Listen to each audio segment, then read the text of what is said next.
Assalamualaikum warahmatullahi wabarakatuh. Perkenalkan, nama saya Irfan Ardianto selaku moderator di sini. Dan saya akan membuka materi di pagi hari.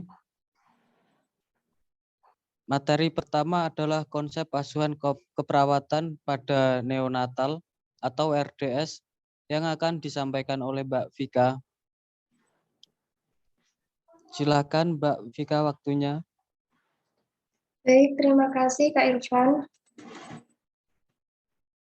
Selanjutnya, materi konsep asuhan keperawatan pada neonatal RDS akan saya sampaikan dengan rekan saya yaitu Dei Rahmawan. Selanjutnya, anggota kelompok kami ada Dwi Novika Septiani, saya sendiri, ada Irfan Ardianto, ada Dewi Aisyata, ada Dei Rahmawan, dan Septia Nuraini Wisna Putri. Yang pertama, ada definisi. Sindrom gawat nafas atau RDS adalah istilah yang digunakan untuk disfungsi pernafasan pada neonatus. Sindrom ini merupakan penyakit yang berhubungan dengan keterlambatan perkembangan maturitas paru. RDS disebut juga sebagai penyakit membran hyalin atau hyalin membrane disease atau HMD atau penyakit baru akibat defisiensi surfaktan atau surfaktan deficient lung disease atau SDLD.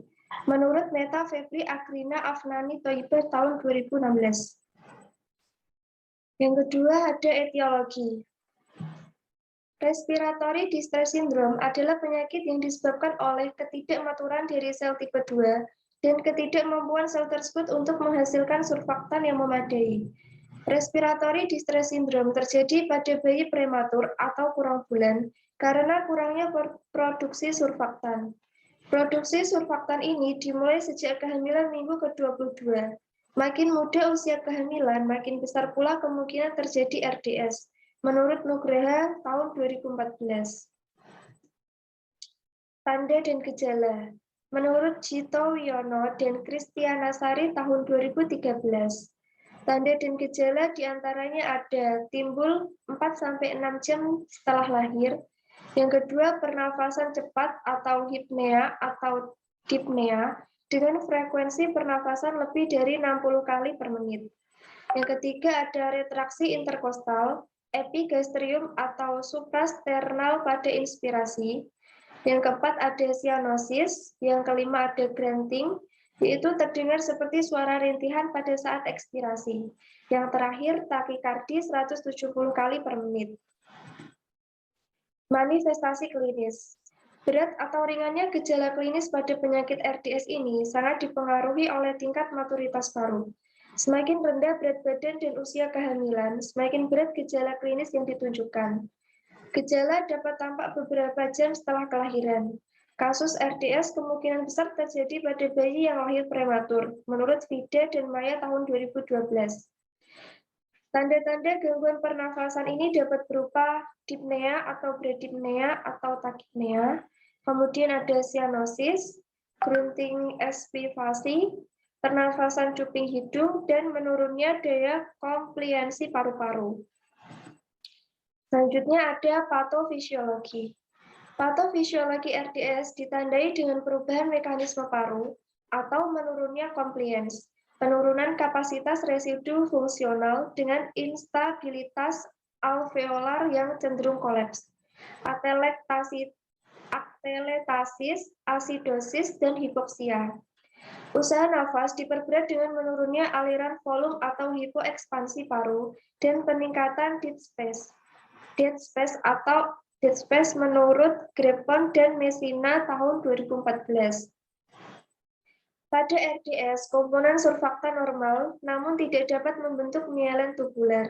Hal ini dapat disebabkan oleh defisiensi lipid dan protein surfaktan yang penting untuk membentuk monolayer fungsional, menurut Akela dan Despande tahun 2013.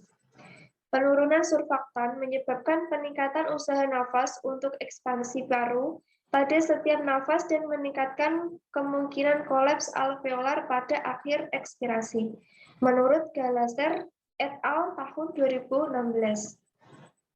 Ini pathway-nya bisa dilihat ya teman-teman, bisa dicermati.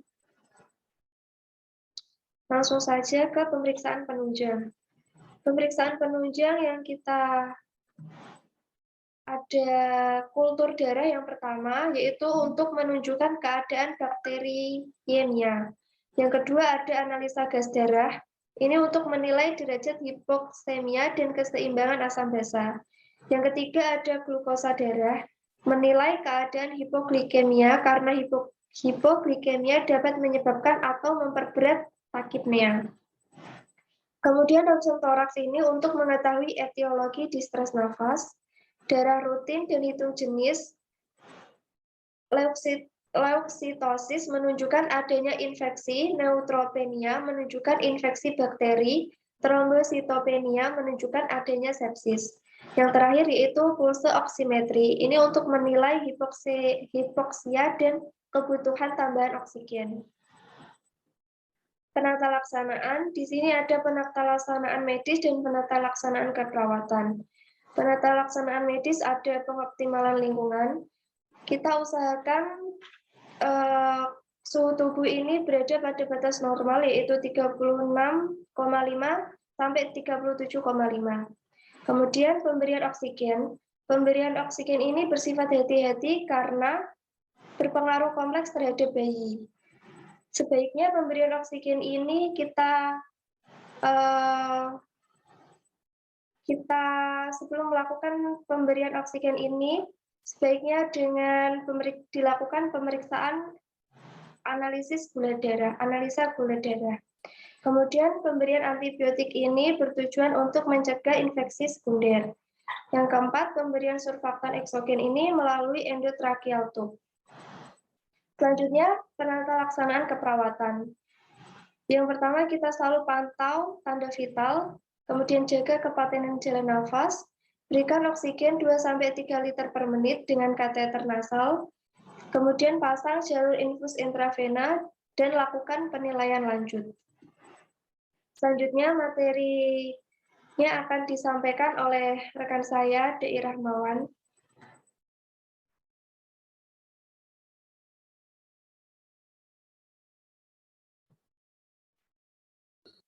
Selanjutnya ada pengkajian. Dalam beberapa pengkajian ini ada beberapa hal yang perlu diperhatikan, yaitu salah satunya identitas. Identitas ini ada identitas pasien dan identitas keluarga juga. Ada nama, umur, tempat tinggal, tempat tanggal lahir, jenis kelamin, alamat, pekerjaan, dan agama. Kemudian ada riwayat keperawatan. Yang pertama, kaji riwayat penyakit sekarang, riwayat kehamilan sekarang, riwayat neonatus, kemudian nilai Apgarnya, pemeriksaan fisik, yang terakhir pemeriksaan penunjang. Kemudian ada pola pengkajian fungsional menurut Gordon. Ada beberapa, di antaranya yang pertama pola persepsi kesehatan, penanganan kesehatan, kemudian ada pola nutrisi metabolik, ada eliminasi, sampai yang terakhir nantinya ada nilai kepercayaan.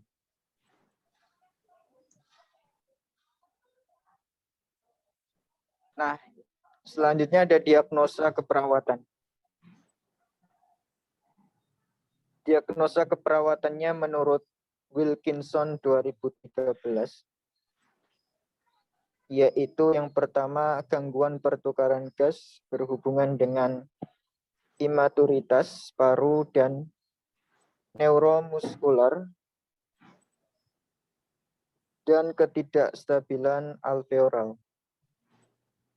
Yang kedua, tidak efektifnya pola nafas yang berhubungan dengan ketidaksamaan nafas bayi dan ventilator.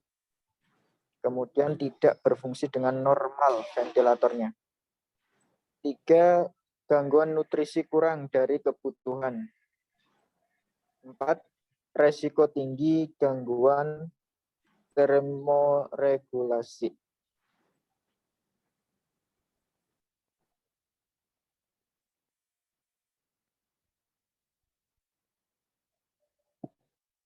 Next. Nah, di sini ada intervensinya. Bisa kita simak bersama-sama, dilihat. Ada DX-nya, yang pertama tadi, gangguan pertukaran gas. Kemudian ada NOT-nya, dan ada NIC-nya.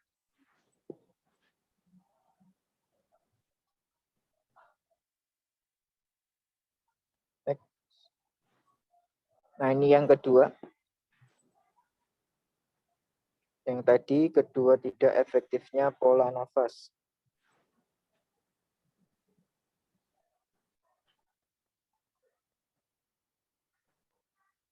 Next. Nah, ini yang ketiga. Gangguan nutrisi kurang dari kebutuhan tubuh.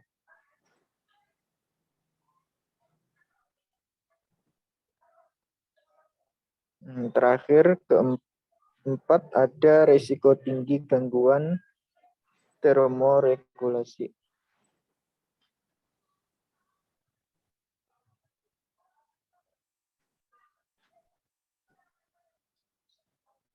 Terima kasih. Ya, sekian dari kami. Mungkin nanti kalau ada pertanyaan bisa diajukan.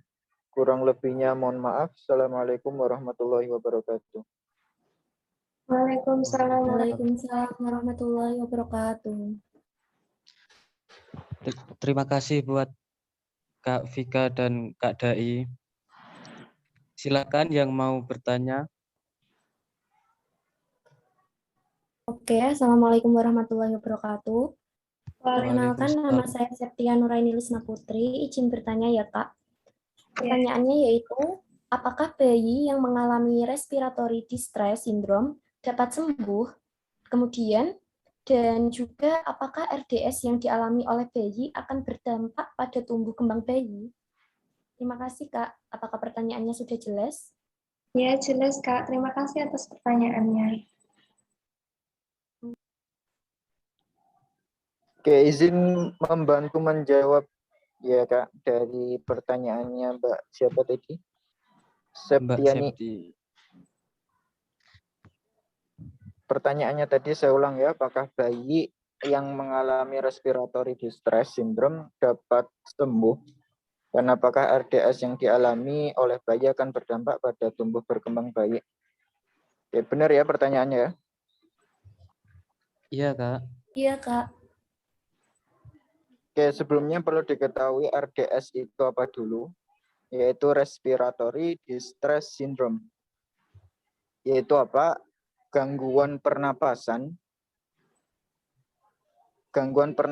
berat yang terjadi karena apa? Penumpukannya cairan di alveoli. Bila ditangani dengan cepat dan tepat, bukan mustahil dengan RDS itu bisa sembuh ya. Bisa sembuh sempurna juga tanpa adanya komplikasi.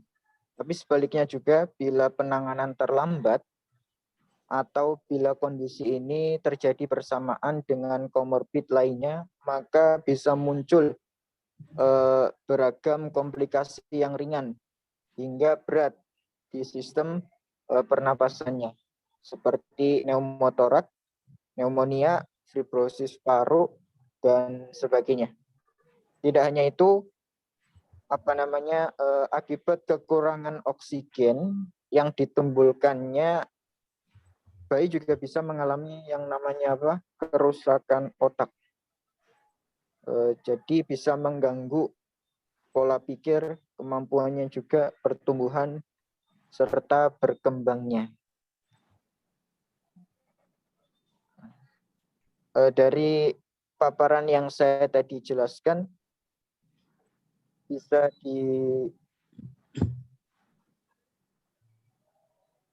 Sangat jelas, Kak. bisa Terima kasih ditangkap ya. banyak. Iya. Baik, apakah ada pertanyaan lagi? Ya, saya Kak izin Ya. bertanya. Assalamualaikum warahmatullahi wabarakatuh. Waalaikumsalam Perkenalkan, warahmatullahi wabarakatuh. perkenalkan saya Irfan Ardianto, izin bertanya, apakah ada hubungannya bayi dengan penyakit RDS dengan adanya dahak yang berlebih? Terima kasih. Baik, terima kasih pertanyaan dari Kak Irfan. Izin menjawab ya Kak. Jadi RDS kan respiratory distress syndrome. Pada bayi itu biasanya terjadi apabila paru-paru bayi belum berkembang dengan sempurna. Ketika paru-paru belum berkembang dengan sempurna, maka paru-paru masih kekurangan zat bernama surfaktan. Zat surfaktan ini berfungsi untuk melumasi dan membantu paru-paru untuk mengembang terisi dengan udara. Nah, RDS dengan hubungannya dengan dahak. RDS dan hubungannya dengan dahak yang berlebih dapat dikaitkan dengan kondisi kekurangan zat surfaktan paru-paru pada RDS dapat menyebabkan perubahan pada fungsi mukus atau dahak. Nah, pada sistem pernafasan termasuk dalam paru-paru, sehingga mukus tersebut sulit dikeluarkan dan menyebabkan sumbatan pada saluran pernafasan. Sehingga gejala yang biasanya muncul itu ada gangguan sulit bernafas. Bagaimana Kak? Apakah jawabannya bisa diterima? Sudah Kak, sudah jelas, makasih. Baik, terima kasih.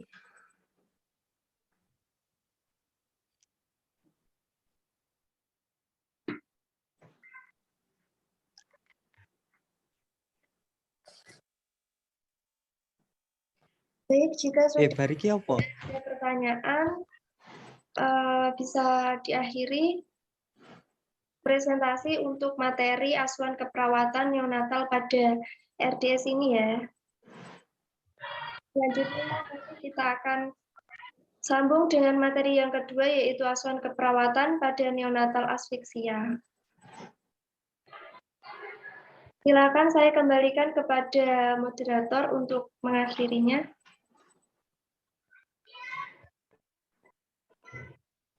Terima kasih buat Kak Vika dan Mas Dai. Dan kita akan melanjutkan materi yang kedua,